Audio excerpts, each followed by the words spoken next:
My name is Colleen Chogan. I'm the 11th Archivist of the United States, and welcome to the National Book Festival.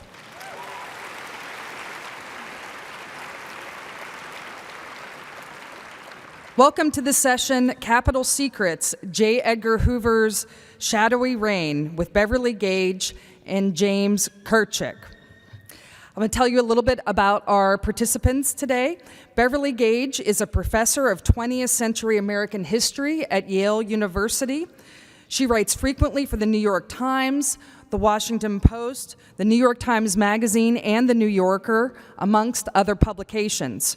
Her biography, G-Man, J. Edgar Hoover and the Making of the American Century, won the 2023 Pulitzer Prize for Biography.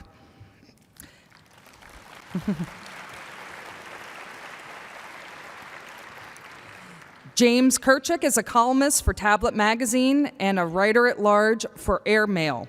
His first book, The End of Europe, Dictators, Demagogues, and the Coming Dark Age, was published by Yale University Press in 2017. His latest book is Secret City, The Hidden History of Gay Washington. And I'm very proud to say that both of these books were researched at the National Archives and the Library of Congress.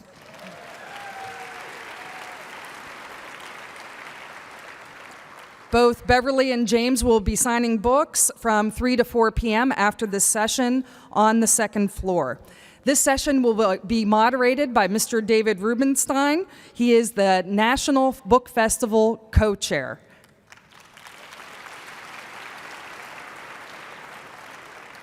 Thank you again for attending, and I hope you enjoy the session.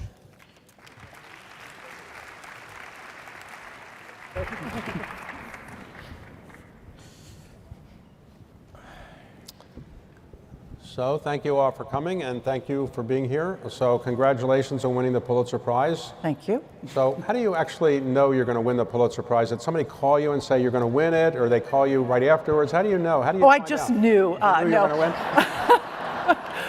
They don't tell you in advance. Actually, you are there for the public announcement, and that is how you find out. You find out when everyone else No friend calls you up and tips you off in advance? No, I got no advance So did you, tips. when you won it, did people call you from high school and said, we always knew you were going to win the Pulitzer Prize or something like that? Yes, in fact, my high school English teacher claims credit for the whole thing. Wow. Yeah. She says that she's very proud that I'm her first Pulitzer Prize winner, and so she's holding out hope for the rest of us. Were you an A student in English or something? Or? I was an A student in Good. English. Okay. So let me ask you, when you're working on a book like this, you spent 12 years of your life, 12 years. You didn't know you were going to win the Pulitzer Prize. You didn't know if the book would sell, and it's a book that's about 900 pages. So did you think any time in that 12 years that maybe this was too big a project, maybe you were spending time on something that wasn't going to be productive? Did you ever worry about whether this was a good way to spend your life? I definitely did. I wondered particularly, these seemed to be, the prime years of my career, and I wondered at many points not only whether the world kind of wanted a big book about J. Edgar Hoover in particular, and I do try to kind of dismantle some of the myths about Hoover. I'm not trying to make him a sympathetic character, but I did try to be fair to him. And then particularly whether the world still wants 800, 900-page history books, and thank goodness they do. Okay, so sometimes authors who write books that become very successful, yours is on the New York Times bestseller list for quite some time, they get writer's block. So Margaret Mitchell never wrote another book. Harper Lee never wrote another book while she was alive that we know of. And this happens, Ralph Ellison never wrote another book. So are you writing another book? I am.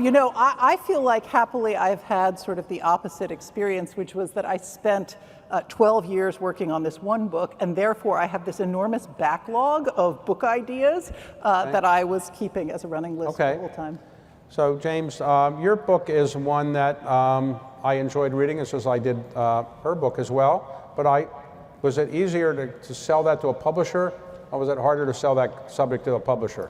Well, my book is a book about sex, secrets, and power. That's how I sold it and sex to a publisher. sells, right? And all three of those things combined, I think, make a pretty captivating So combination. did you have a lot of people, how long did it take you to work on this book? I'd say cumulatively, maybe 5 years. I was inspired to write the book actually as an undergraduate at Yale, where I was studying under John Gaddis, who's the kind of dean of Cold War studies, and he was teaching a class on the art of biography.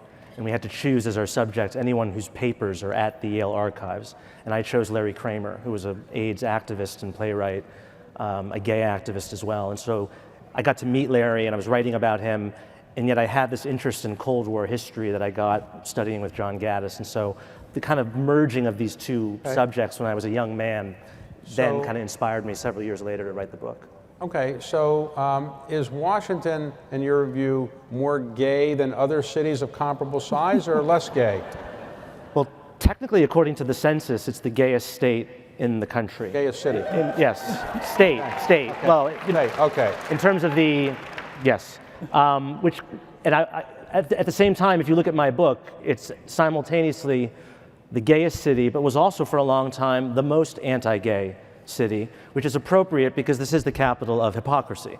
So there is a kind of fitting notion to that. All right, you go all the way back to Pierre L'Enfant. You could start there. I mean, I mentioned him who designed this capital. And you suggest he was gay. Well, he was a confirmed bachelor. He was written to have a very artistic temperament and whatnot. There are these sorts of clues that you could put together. I can't come down, was he or wasn't he? In the same way with J. Edgar Hoover. There's a lot of circumstantial evidence, right? But I don't make that claim one way or the other. But you claim he's buried in a gay part of Washington, right? Well, there's a fascinating story to this, which is J. Edgar Hoover, who died in 1972, was buried in Congressional Cemetery. And then just a couple of years later, his companion, assistant, Clyde Tolson, was buried just a couple of plots away from him. And then in 1988, there was a gay Vietnam veteran named Leonard Matlovich, who was the first gay soldier to come out and challenge the ban on gay people in the military. In 1975, he was on the cover of Time magazine. He died of AIDS in 1988, and he bought the closest plot that he could find to J. Edgar Hoover in Congressional Cemetery. And you can visit it. His headstone says, a gay Vietnam veteran, when I was in the military, I was given a medal for killing 2 men and a discharge for loving 1. And in the years since, dozens of other gay people have now bought burial plots, and they're now all buried around J. Edgar and Clyde Tolson. Wow. So Congressional Cemetery refers to this as their gay corner. And it's the only such kind of gay cemetery in the world. So I think that's sort of a fitting end for J. Edgar Hoover, who was such a, when it came to gay people in this city, he was really the most oppressive person. Now, you conclude he might or might not have been gay. You pretty much conclude that he was gay. Is that right? Is that a fair summary? Well, I try to kind of work with the evidence that's available on that question. What was the evidence? Well, Hoover and Tolson, who we've already been hearing about, were essentially partners for more than 40 years. And that meant not only that they worked together at the FBI, Hoover was the #1 guy, Tolson was the #2 guy, but they really lived kind of fused lives and had a very open and widely respected social partnership in Washington, in LA, in New York, the places where they liked to hang out. So if you were inviting Edgar to a big Washington dinner party, you were also going to invite Clyde. And so there are lots of aspects of their relationship that are incredibly open. They're pretty easy to document, particularly in the 30s and 40s. They're in the gossip columns all the time. They're going to nightclubs and Broadway shows in New York. But there are pieces of it that are, of course, harder to get at. One is how they actually felt about each other, which tended to be sort of subdued. There are a couple of love letters that are written in sort of Hoover's favorite bureaucratic language, like, Clyde, you have been a very faithful aide to me these many decades, but I think that was love for J. Edgar Hoover. And then, of course, we don't really know in the end if this was a sexual relationship or not. Whether he was gay or not is not as important as the fact, in my view, that he went after gays, and you might explain this. If you were gay or thought to be gay in Washington 1940s or 50s, not caught in a gay act, which was illegal, I guess, but if you were just said to be gay, you could be arrested and taken out of your job and fired. Is that right? Correct. And J. Edgar Hoover led this effort. Well, he enforced it for sure. So for about 3 decades, it was federal policy that you could not be a federal employee and be gay. And so the FBI, as well as various other agencies and the civil service, were in charge of doing investigations into people's sex lives and often having them discharged if in fact they were found to be gay.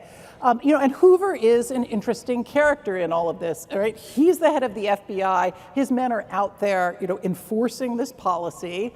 And he also was pretty ruthless about enforcing suggestions, made even in casual settings that he and Clyde had something untoward going on. He would actually send an FBI agent to your door if he heard about this, and that FBI agent would say, don't say such scurrilous things about the finest, most upstanding American. But Hoover didn't speak about it nearly as publicly or as vociferously as he spoke about many other things, communism, law and order. There's an episode in my book where it was, I think, 1943, so it's World War II, and there are a group of women playing bridge. They have a weekly bridge club in northwestern rural Pennsylvania. And one of these women, apropos of nothing, sort of mentions to the other women playing bridge that she heard J. Edgar Hoover was a queer. Now, unbeknownst to her, one of the other women in this bridge club, her nephew was an agent in the FBI. He mentioned it to his boss, who mentioned it to his boss, and we know all this because it's contained within the files of the FBI. It makes its way all the way to Washington, where the agent in charge in Washington gets this woman basically summoned to the nearest FBI field office, which is in Cleveland. So she has to drive all the way to Cleveland, where she is spoken to by the special agent in charge. Where did you hear this, that the director was a homosexual? We're in the middle of a war right now. You can't be spreading these rumors. So they would put the fear of God into anyone who would say something. Sorry, the theory that some people postulated was during World War II, we have to worry about espionage. And if you were gay, and at a time when people were closeted as gays, you might be subject to blackmail. Yes. But you point out in your book there was a very prominent person, I think in the State Department, or Defense Department, who said, I'm gay, so I'm not, you can't blackmail me because I'm telling everybody I'm gay, but he was still pursued. Well, the first person to really challenge his firing was a man named Frank Kameny, who worked for the Army Map Service. And he was fired in 1957, and he became the first person to really challenge this and said, look, I'm openly gay, you can't blackmail me, I went to Harvard, I'm trained as a PhD astronomer. He tried to challenge it, the government would not back down. He tried to appeal it to the Supreme Court. He tried to get the ACLU to represent him. Even the ACLU would not take the case of a homosexual in 1957, and he really becomes the first gay activist in the United States. So let's talk about... It took decades for it to change, obviously. J. Edgar Hoover. Tell us about where he was born, who his parents were, and how he managed to get a job in the federal government that he held for 48 years. Right. J. Edgar Hoover is a pure creature of Washington. So for those of you who are born and bred in Washington, you share this part of your life with J. Edgar Hoover. But he was born right on Capitol Hill, a few blocks away from the Capitol, in a little park called Seward Square. For those of you who are locals, the Capitol Hill Methodist Church is there now on the site of his birthplace. But he grew up in Washington. He came from a family of government servants in large part. He went through the DC public school system, which was a segregated public school system at the time.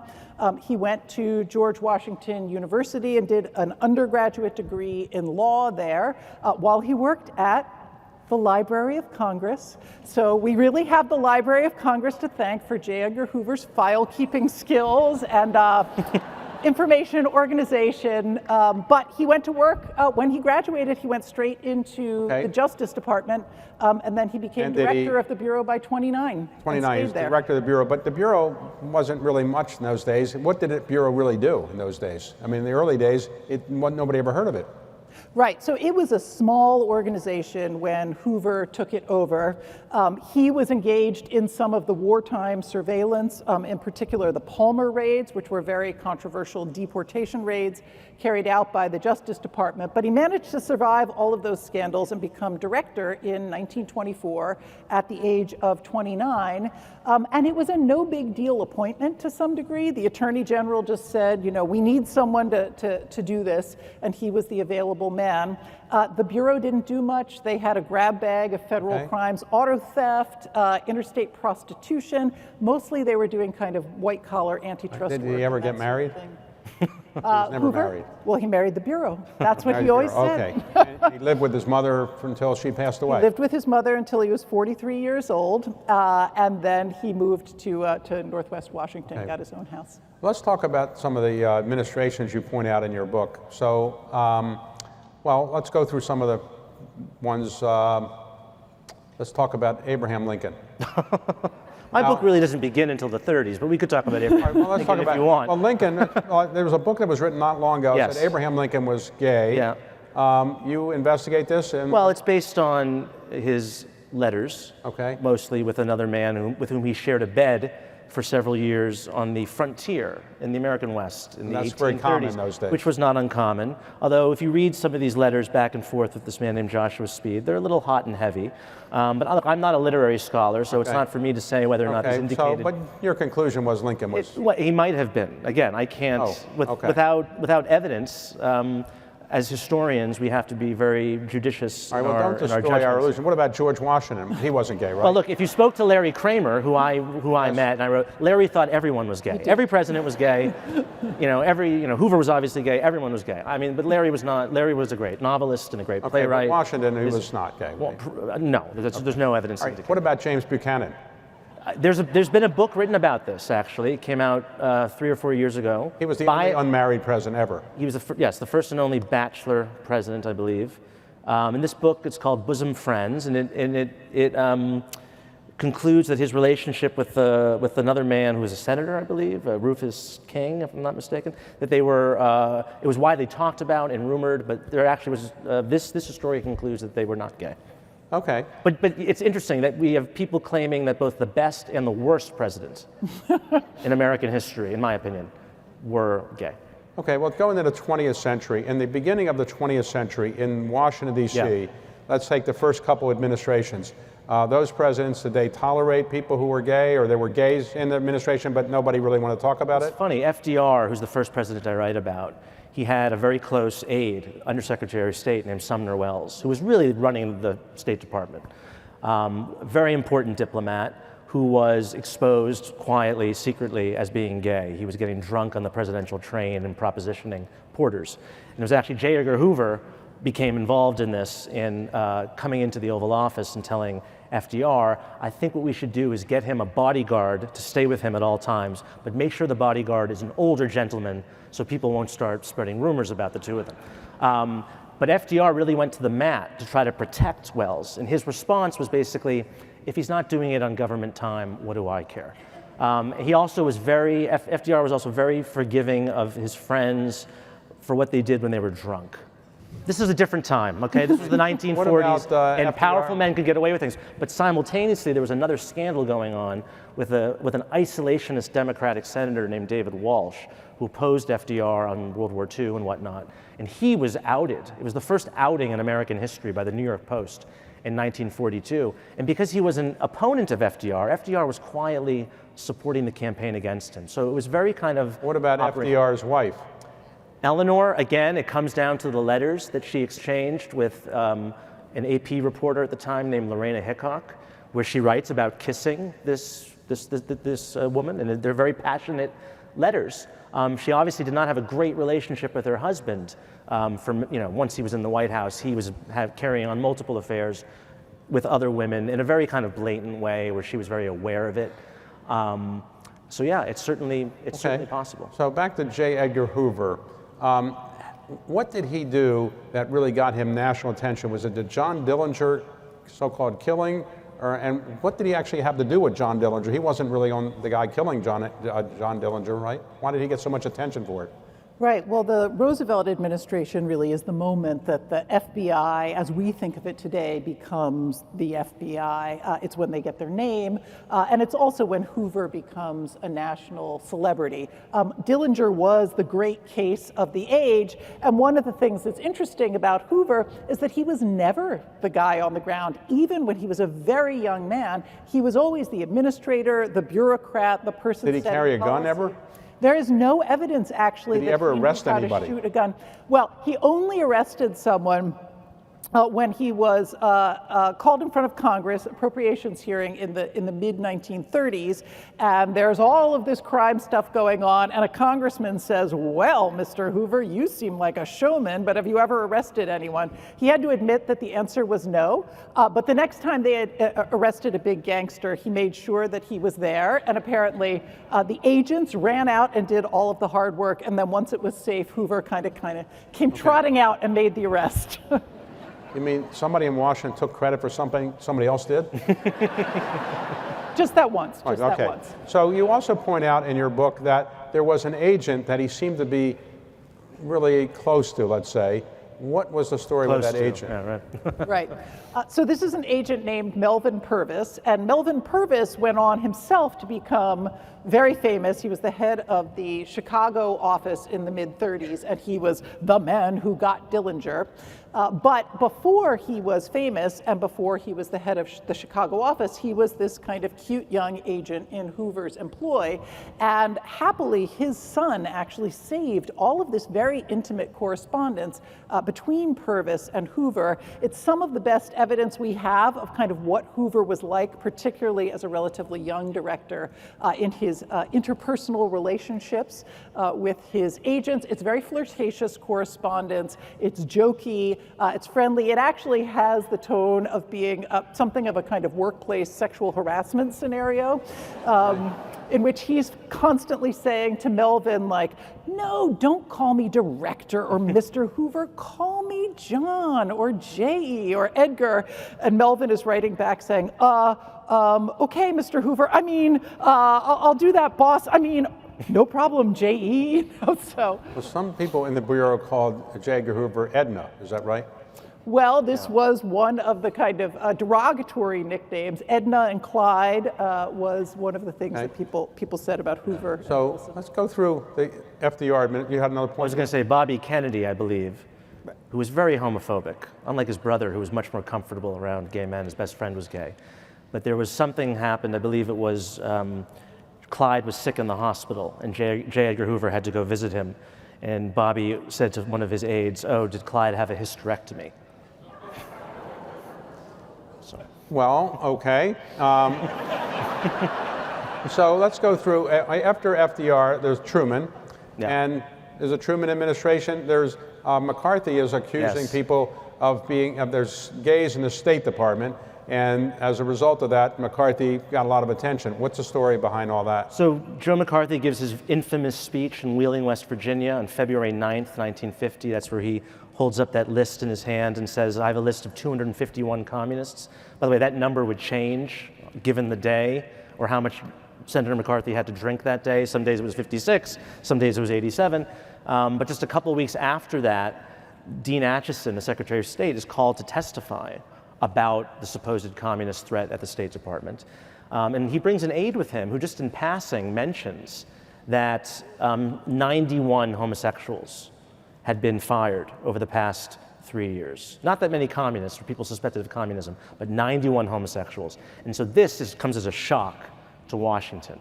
And it kicks off what's known as the Lavender Scare, which is this decades-long purge and ban on gay people holding any job in the federal government, not just jobs that you needed a security clearance for. You couldn't get a job at the Library of Congress. You couldn't get a job at the Smithsonian Institution if they knew that you were gay. Okay. Now, you point out in your book that McCarthy hired an aide named Roy Cohn.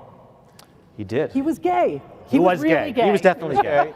But you no also doubt about that. point out in your book that Roy Cohn hired an aide who seems to have been his friend. His object of lust, I think is fair to say. And then you point out in your book that maybe McCarthy kept both of them because maybe he was gay. Well, I don't say that, but that was definitely talked about at the time in terms of the army. Okay. So they bring on this consultant to their committee investigating communism in the Army named David Schein, who people would note in the press, for instance, he was the son of a hotel chain heir.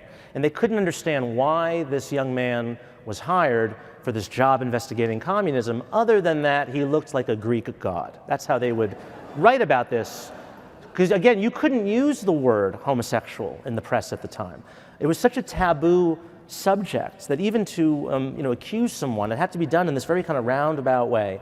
And this led to the Army McCarthy hearings. The famous real end of Joe McCarthy's career was over the accusation that he and Roy Cohn were trying to get special treatment for David Schein because they didn't want him to serve in the military. In your book, you kind of say that there was a suspicion or feeling or a prejudice that if you went to an Ivy League school and you cared about foreign policy and you went to a prep school, an all-male prep school, that maybe you were more likely to be perceived that way, absolutely. Right. In fact, homosexuality becomes a weapon. In the early years of the CIA, they did not get along very much with the FBI. I mean, the FBI was concerned with domestic subversion, and the CIA was supposedly fighting communism abroad. And the FBI and the CIA did not get along. It goes back to really World War II. And the FBI is using accusations of homosexuality against CIA agents to get them fired. Beverly, in your book, you point out that during World War II, the FBI is doing counter-espionage, and they're doing all the work, more or less, that trying to find spies and so forth.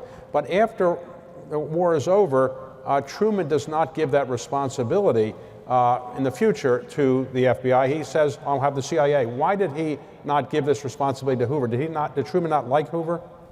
Truman did not like Hoover, and it's interesting, one of the things that I wanted to do with this book is to kind of denaturalize a lot of these institutions that we think of, of course, there's an FBI and there's a CIA, but really to look at the very contingent ways that they were created.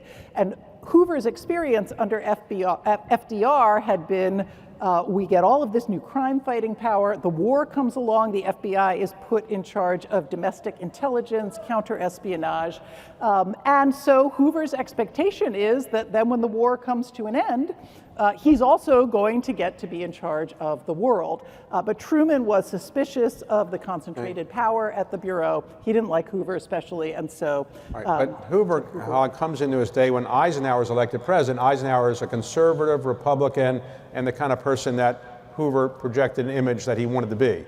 So did he get along actually with Eisenhower? Did Eisenhower like Hoover? He did. Those were really Hoover's glory days. I mean, the Eisenhower administration reflected a lot of Hoover's values. They all went to the National Presbyterian Church together, right? So you've got a sharing of cultural values as well as anti-communism. Right, so when Kennedy gets elected, Hoover, is he happy or sad? Happy because he's got a lot of documentation about John Kennedy's, let's say, extramarital affairs. On the other hand, he could use that stuff in some ways that give him more power. So is he happy that Kennedy's president or not happy?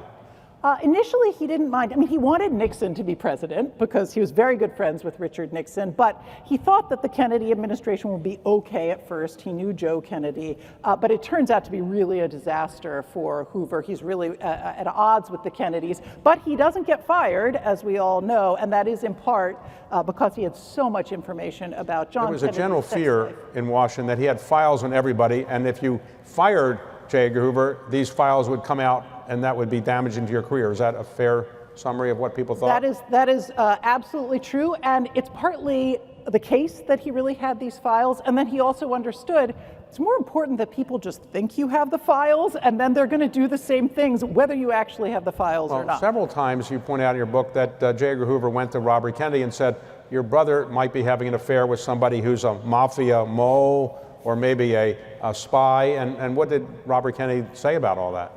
Right, this is one of the maybe low points of presidential history was when John Kennedy and the head of the Chicago mob were actually sharing the same girlfriend at the same time.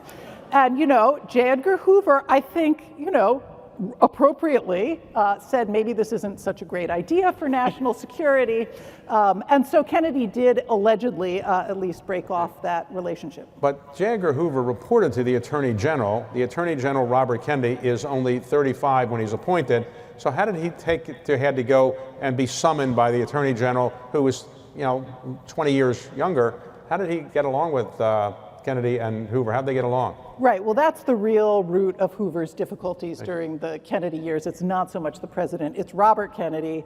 Hoover disapproved of that appointment. It was pretty pure nepotism. Robert Kennedy is so young. He comes in, Hoover's in his 60s, Robert Kennedy's in his 30s, and Robert Kennedy wants to show that he's the one in charge, and so Hoover really resists that kind of exercise of power. So Kennedy, you point out, his best friend was Lemoyne Billings, who was a prep school classmate from, I guess, Choate. And so Kennedy knew he was gay, but he kept him as his best friend his whole life. Is that right? Yeah, absolutely. He knew this because Lem Billings sort of came on to him when they were at boarding school together, and Jack told him, "I'm not that kind of boy."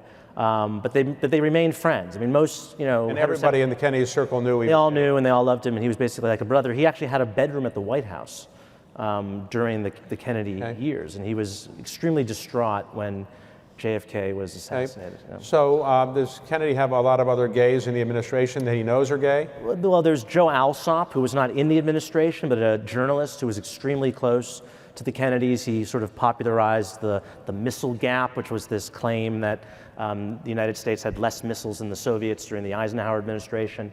And there's a very famous story involving Joe Alsop. He's visiting Moscow in 1957, and the Soviets put him in a honey trap. They basically send out a young, handsome man to basically seduce Alsop and bring him back to his hotel room in Moscow. They take photographs of this.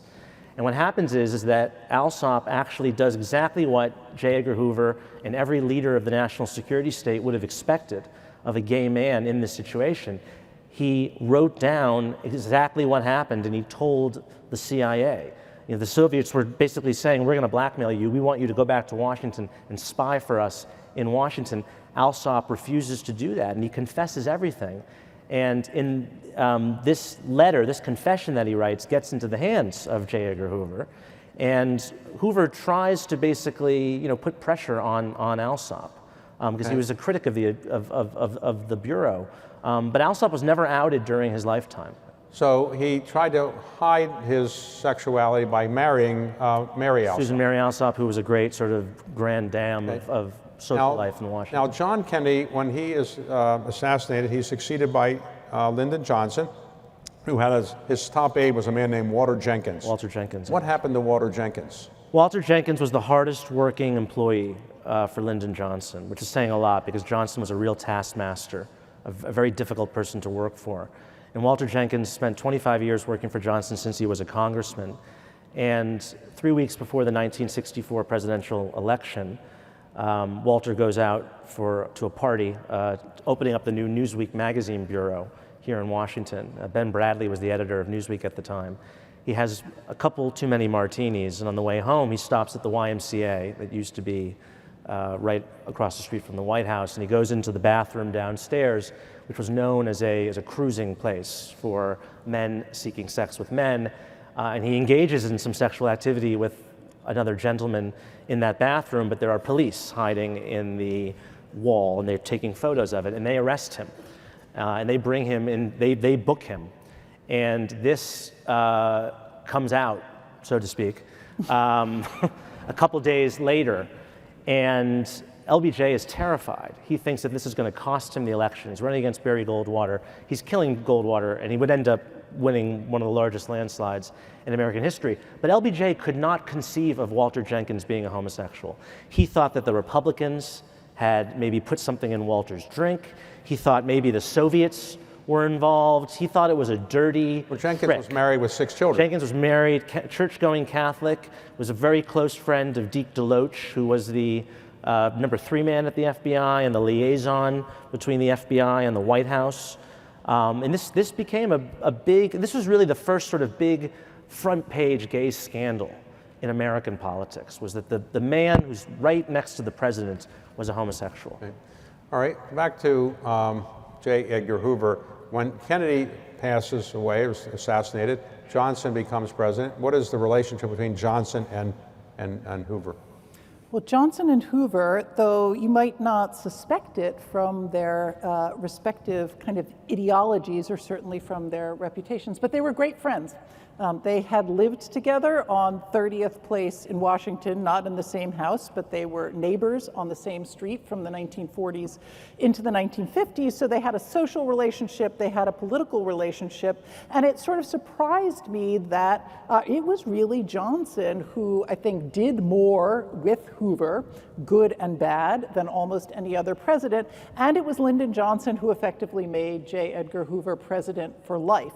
One of the things that he does in 1964, before the election, is to exempt Hoover from what was then the mandatory federal retirement age of 70.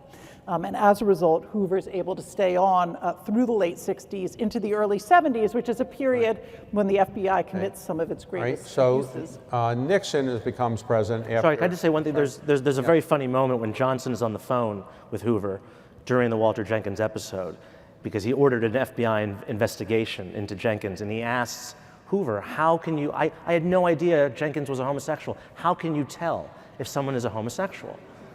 And Hoover says to him, it's hard to tell sometimes, but you can sometimes tell by the way they walk. The way they walk.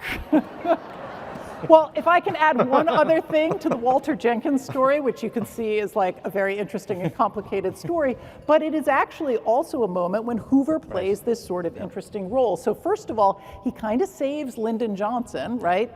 This is, I think, an indication of their relationship. Johnson says, oh my gosh, Edgar, they're accusing me of this huge national security breach because Walter Jenkins has had this gay assignation. Can you go investigate, and basically, can you absolve us of that? And Hoover does it fast. He does it in time for the election. And Hoover's actually quite kind to Walter Jenkins himself.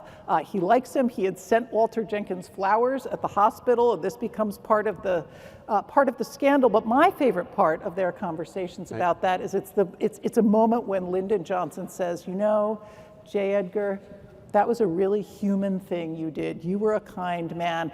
And let me tell you, that's not something people said that often about J. Edgar. So Johnson had a view on the death of Kennedy by saying that we shouldn't let the FBI be the only party investigating. He created the Warren Commission. Was Hoover against that, and why was he against the Warren Commission? Hoover was against the Warren Commission initially. What Hoover wanted, right, the problem of the Kennedy assassination is that Lee Harvey Oswald had, of course, been arrested, and had been arrested in Dallas, but then was murdered. And so what you would normally have, which is a big criminal trial where you can sift all of the evidence, wasn't going to happen. So there had to be a way to put the evidence before the American people, but you didn't have a trial. So that was the problem. Hoover's solution was, well, the FBI will investigate and we'll make a report, and that will be the end of the story. But Johnson didn't think that would have enough legitimacy, so he created the Warren Commission. At first, he assured Hoover that the Warren Commission was just going to kind of rely on the FBI, rubber stamp the FBI, but it would have more legitimacy as time went along. And they were much more at odds. Was Hoover worried that it might turn out that maybe Lee Harvey Oswald was an FBI agent at some point, or an FBI consultant or whatever? Right. There was a rumor over the course of that investigation that Oswald had been an informant for the FBI, had worked with the FBI. That turned out actually to be false. Okay. But one of the really interesting things is that the Warren commissioners sit there in their private sessions and they say, well, we don't have any choice except to accept Hoover's word that this is false. But we don't actually entirely trust him. Yes. There's actually, as you'll find reading my book, that there's a gay angle to the Kennedy assassination. There's a gay angle to everything, which is that in 1967, a very crazy, if I could just say that, a district attorney in New Orleans named Jim Garrison brought what would be the only criminal trial ever in the history of the Kennedy assassination. It was against a businessman named Clay Shaw. If any of you have seen the movie JFK by Oliver Stone, it's about this case. In this, the theory that Garrison had was that the assassination of John F. Kennedy was a homosexual thrill killing, that it was a group of right-wing homosexuals in New Orleans who were very upset by the Bay of Pigs, the failure to overthrow Castro, and they wanted to kill the most handsome man in the world, John F. Kennedy. This was the basis. This was the basis of this Who else was prosecution. involved in that? A man named David Ferry, who's portrayed by Al Pacino in the movie. Clay Shaw is portrayed by Tommy Lee Jones. It's a wild story. Yeah. Okay, so let's go forward with respect to Nixon. Nixon is elected president. Obviously, Hoover loves that, I assume. And but it turns out, you point out in your book, that Nixon was plotting from the beginning how to get rid of Hoover, right? Pretty much? Right. They had been friends for about 20 years at that point, and you can see why Hoover and Nixon might like each other. They have pretty similar temperaments in certain ways. They have a similar political outlook on the world, but they also seem to really be social friends. There's a lot of, cocktail parties, a lot of letters back and forth about, how they could really trust each other. And Nixon describes Hoover as his closest friend in Washington. And so they both think this is going to be great. When Nixon becomes president, he runs on a very Hoover-style law and order platform. And there's lots of celebration of the FBI for that first year. But it turns out that Nixon wants the FBI to do a lot of things that Hoover, both in his old age, but also kind of protecting the FBI from becoming too politicized, refuses to do. So Nixon starts plotting to make him retire, fails to do it, and is both happy and sad. Why did he fail? I mean, couldn't he just say, J. Edgar Hoover, now's the time to retire? Or was Nixon afraid of that kind of confrontation? Well, there are some very funny memos from Nixon's staff where they're like, how can we get him to retire? Let's let him keep his car. Maybe you could make him a Supreme Court justice. That was my favorite. But they finally do get Nixon to bring Hoover in for a very special breakfast where Nixon says, Edgar, you're in your mid-70s. What would you think about, if we retire you with great spectacle and celebration? And Hoover says, I don't really want to do that. And Nixon says, oh, well, okay. Forget I mentioned it. And his aides are very mad at him about that. So Nixon himself is surrounded by some people that you write about who might be gay, is that right? Well, his chief speechwriter was Ray Price. But more interesting was that just a couple of months into the Nixon administration, basically the guy who taught Richard Nixon how to be Richard Nixon was a political advisor named Murray Chotiner from California. He was the one who, if you remember, when Richard Nixon was running for Congress against a woman named Helena Gahagan Douglas, he said that she was pink right down to her underwear. This was basically Murray Chotiner who told Nixon how to behave this way. And Murray Chotiner didn't get a job in the Nixon White House. And he was very upset about this, and he blamed John Ehrlichman, Bob Haldeman. I always confused which one was the chief of staff. Was Haldeman the chief of staff? And Haldeman was the chief of staff. Haldeman was the chief of staff. Ehrlichman was counsel, and Dwight Chapin. Murray Chotiner leaked to a journalist that these three Nixon aides were involved in a gay menage a trois. And they would meet every morning before going to the White House. They would meet at the Watergate Hotel to engage in a homosexual tryst, and then they would get in Haldeman's car and drive to the White House.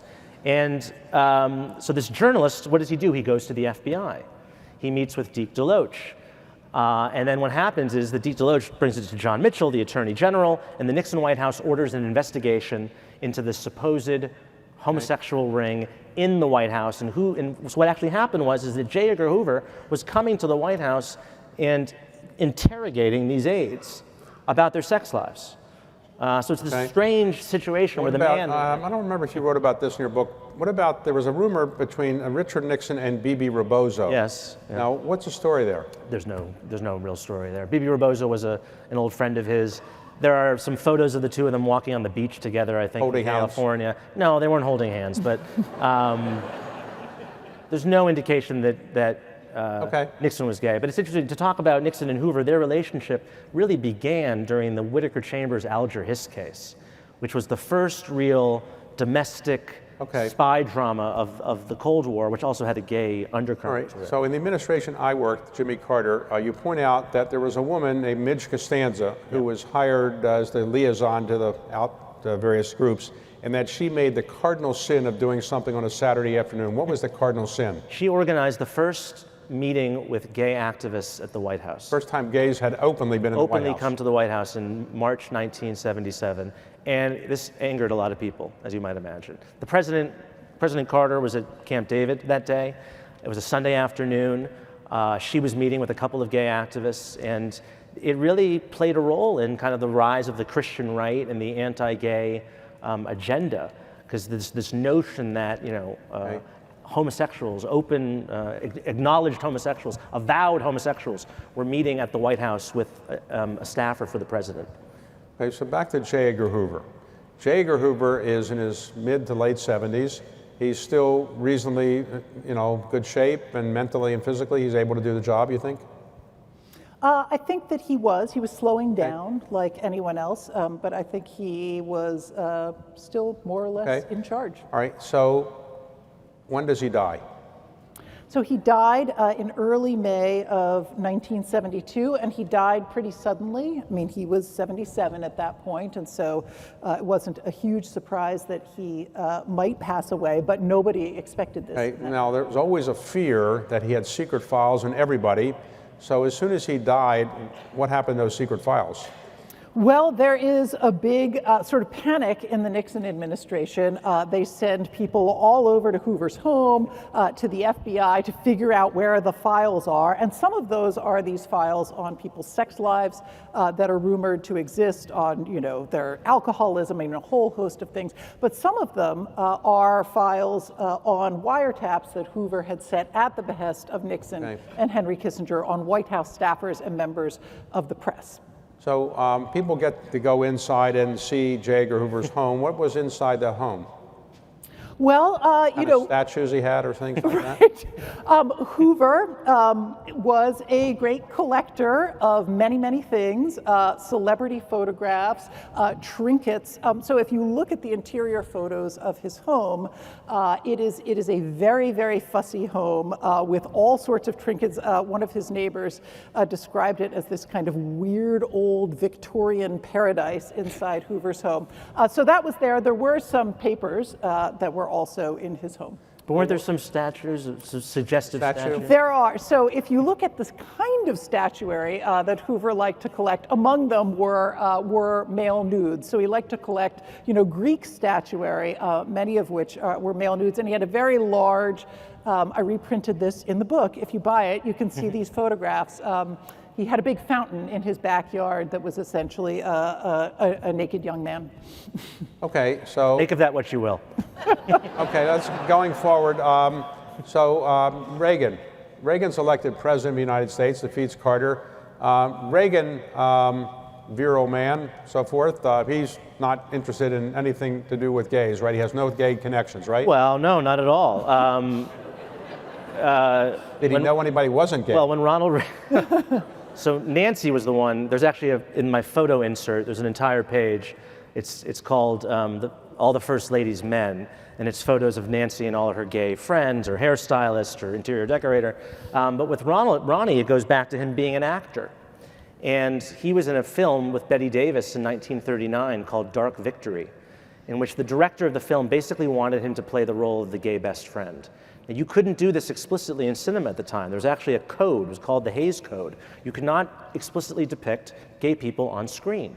And so the way that Ronald Reagan described this in his first memoir that he published when he was running for governor, he said that the director asked him to play this role as if I was the sort of fella who would sit in the girls' dressing room and dish with them while they're getting dressed, which is an extremely long euphemistic way of saying that he wanted me to play a gay guy.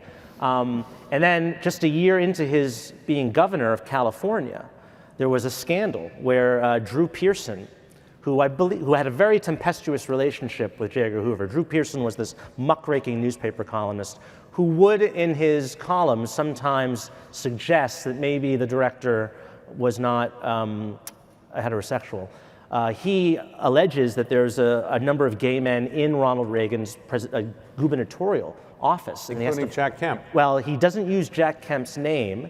Jack Kemp at the time was a football player for the New York Giants, or the Buffalo Bills, excuse me, who was working that summer as an intern in Governor Reagan's office. And the way that Drew Pearson wrote about it in his column. He said that a number of men, including the governor's athletic advisor, were supposedly involved in this gay orgy at a vacation home in Lake Tahoe. And this becomes a huge scandal. Governor Reagan goes on television, basically threatens to murder Drew Pearson. A couple weeks later, he actually comes out and says, we let go of these men. So you then fast forward to 1980, but these rumors about Jack Kemp, they never go away. They never go away. And in the summer of 1980, Jack Kemp is being thought of or discussed as a potential running mate to Ronald Reagan. And one of the things I uncover in my book, it was never printed, but there were a group of liberal Republican congressmen, back when liberal Republicans used to exist. There were a group of them who were not happy that Ronald Reagan was going to become the nominee. And they sort of put together this dossier alleging that Ronald Reagan was being controlled by a right-wing homosexual cabal, and that he might himself actually be a homosexual. And they deliver this dossier. It's kind of like Deep Throat. They deliver it to Ben Bradley, at 2 in the morning. They knock on his door. They give him this dossier. Bradley puts his best reporters, including Bob Woodward, out on this story. They fan out across the country. They're investigating, they're interviewing people. The Post ends up not publishing anything about it, but it shows you the power of this rumor was extremely strong. On the most serious thing that happened in the Reagan administration relating to this, when AIDS broke out, Ronald Reagan acted like he didn't know any gays. And in fact, when Rock Hudson came down with AIDS, did Reagan act like he barely knew the guy? Yeah, and there was a request sent to the Reagans to get him a spot at a military hospital in Paris, which Nancy Reagan did not act on. But more troubling in my book, I found in the Reagan Library, I found the drafts once Hudson died of AIDS, and he was the first real celebrity, the first real public figure to die of AIDS. It was a major moment in the history of that disease. I found the drafts of the statement that Ron and Nancy published. In the initial draft had all these phrases, these terms of endearment. For instance, we knew him well and will miss him dearly, crossed out in the president's own handwriting.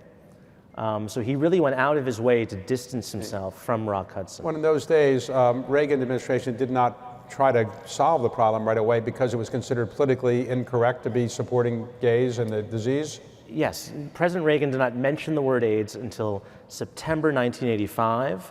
The disease had been first announced in the New York Times in June 1981. So can you imagine if the president hadn't uttered the word COVID, over 4 years after the outbreak began? He was just, So who does Richard Nixon appoint to succeed J. Edgar Hoover, and why was that somewhat controversial? Right, well, this is a real episode of kind of backroom Washington dealing. When Hoover dies in May of 1972, there are lots of people at the FBI who have been waiting for this moment for their whole careers, right? To have the shot at the top job, and they expected they would get it. Instead, Nixon appoints a man named L. Patrick Gray, Justice Department lawyer, but a loyalist to the Nixon administration, not someone from within the Bureau.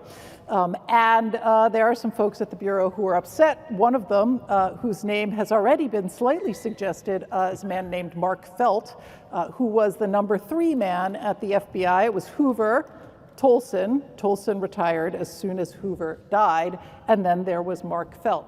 Mark Felt wanted that job, he was angling for that job, and he was mad at Nixon, and he began leaking to a reporter named Bob Woodward, later became known as... took on the name of... Deep Throat. Yeah. Okay, so ultimately, Patrick Gray didn't survive very long, did he?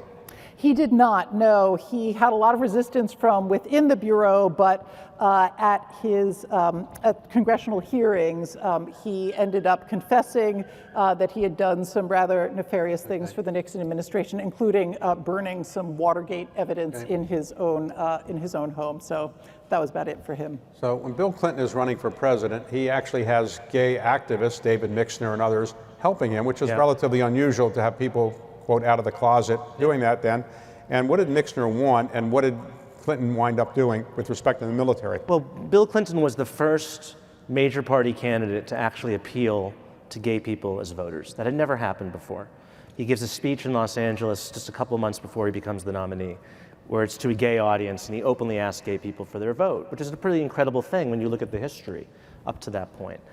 He becomes president, and also he makes a promise that he's going to he's going to eliminate the military's policy that prevents gay people from serving.